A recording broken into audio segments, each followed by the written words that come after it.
Ladies and gentlemen, William Ruto must be very careful with these demonstrations because these demonstrations have the potential of sending him home in 2027.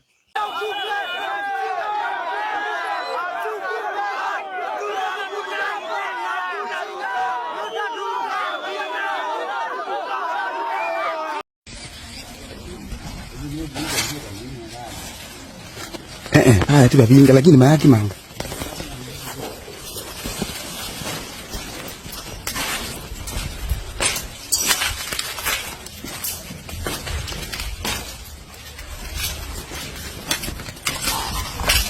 Tuma ni manga za kompyuta ya nini? Sisi ni manga za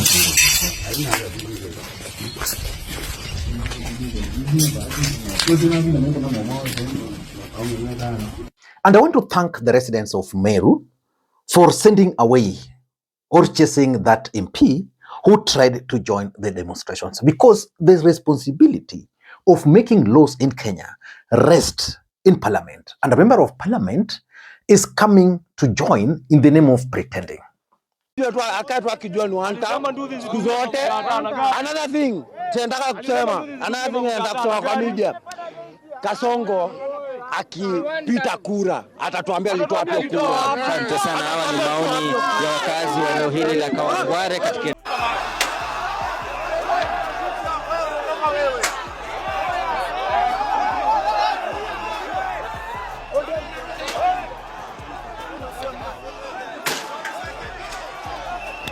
Oreane mujumbe wa North Menti Zawerahim Dauda kugeria kwetherwa akiaraniria na kirende nomba kwetherwa akigerwa maiga bakurega kwarirwa na bete. And if I were to rate today's protest, it's unfortunate some people lost their lives, but I think it was effective. It achieved the objective.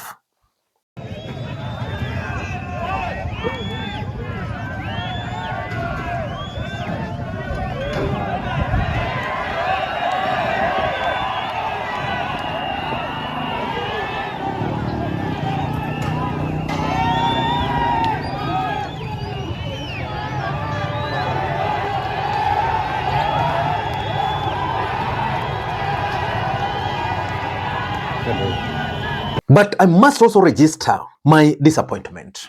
There is this bus where people were forced out of.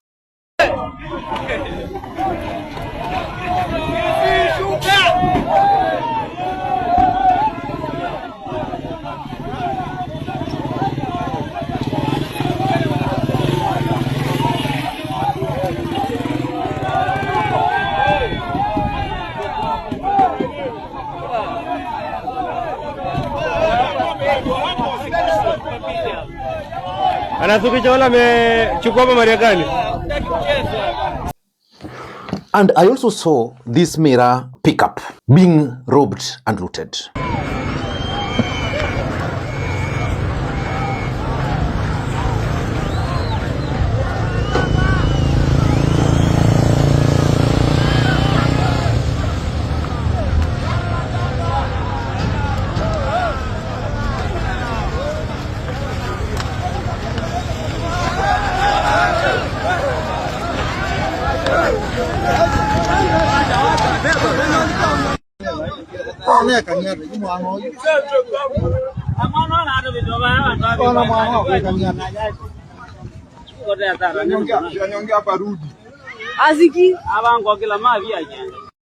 But I want to talk about this protest and why William Ruto must be very careful, because they have the potential of sending him home. Before we do that, in case you're watching the channel for the first time, please take a second or two, click the subscribe button so that next time we produce a video like this, YouTube will automatically notify you. Ladies and gentlemen, there are certain things which will bring William Ruto's government down. But first of all, allow me to talk about why these protests are dangerous for William Ruto. Number one, they have the potential of sustaining the rage. If I were to ask you today, why do you think William Ruto's government is currently very unpopular? It's unpopular because of the anti-finance bill protest, which the president later on decided not to assent to. But the truth of the matter is that as things stand today, If William Ruto wanted, he would have stopped the protest, the anti-finance bill protest, by advising MPs not to debate that. Then the latest one, this fuel protest. Of course, you can't really blame William Ruto 100%, but you can blame him for lack of leadership. Because if I were the president, I would have met with this matter to operators, involved them, explained to them that, you know, this is where we are. But as things stand today, that did not happen. So the rage of Kenyans are very high. And if this rage is sustained, how will William Ruto be even able to address Kenyans? Because it keeps on increasing. And importantly, William Ruto is also coming out as brutal. Not because of anything, but as a result of police brutality. Several people were killed today. It was totally unnecessary. Totally. So there is a way, I don't know how we can do this, but there is a way some of these things would have been averted. Maybe the ministry failed the president or something. And because now William Ruto will be associated with police brutality, he will not have a platform. These guys will now have the propaganda machine against the president. But allow me to explain to you guys 6 things, or are there 4 or 5 things, which will bring William Ruto down if he's not careful.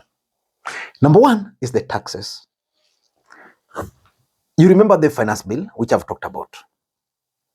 But if you leave that, majority of Kenyans who are working are complaining that they're being deducted housing levy, but they're not seeing benefits. Was it today I watched Mbadi and he was justifying the levies on the petrol. One of them is road maintenance. And he was being asked, what will happen if you remove that levy for 1 month? Because if these funds are for maintaining roads, then remove it for 1 month, let Kenyans have the relief, then you return it. So there are a lot of levies, taxes, which I think if William Ruto wants to succeed, he must figure out, he must sit down with his team and figure out how some of those taxes can be relieved. Because without that, Kenyans are working, they're not feeling it. Number 2 is the fuel. You see, when William Ruto came to power, how much was a liter of petrol? When William Ruto was campaigning, he was very clear. He was concerned that in Uganda, the fuel price was lower than Kenya. He's now the president. And he gave justification why the fuel in Kenya is higher recently. But the moment fuel is increased, the cost of transport goes up, everything, including electricity.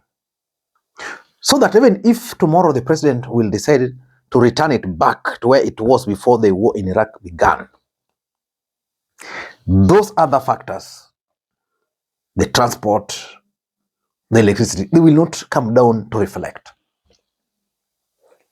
And that's the worst part of it. So which means the moment they shoot, the life of Kenyans become more difficult, but they don't come down. And the third thing is the project which William Ruto promised, and particularly the ones which are incomplete. I don't know what the president will do to ensure that most of the promises he made, especially in terms of projects, are completed. If not, at least there are signs that they are being completed. If you're in Kisumu, you go to Mamboleo Miwani Road, that's going to be a major issue. The good news is, at least for that, it's being worked on. I think because the president understands the political influence it will have. But I'm told in other parts of the country, like in Mount Kenya, some of these things, projects, have stalled. So most Kenyans will be like, okay, you promised this, you promised this. And lastly, the incompetent government officials will bring William Ruto home. I listened to Wandai. He's the man who should be answering most of the questions today about the cost of fuel. I listened to Mbadi. And sometimes you wonder, yeah, they're not giving the explanation that Kenyans need. For example, why would they address Kenyans now after the increase? This is something they should have done. They should have prepared the Kenyans that, hata kwa hizo rallies, because we saw Mbadi in rallies before they increased the fuel, they should have told people, because of the war in Iraq, this is the current cost of shipping petrol to this. And the difference is huge, so that Kenyans were prepared. But we are in a situation where Kenyans were expecting the fuel to come down, then you increase it with that high margin. Ladies and gentlemen, I don't know, but till next time, this is Makueni. Bye-bye.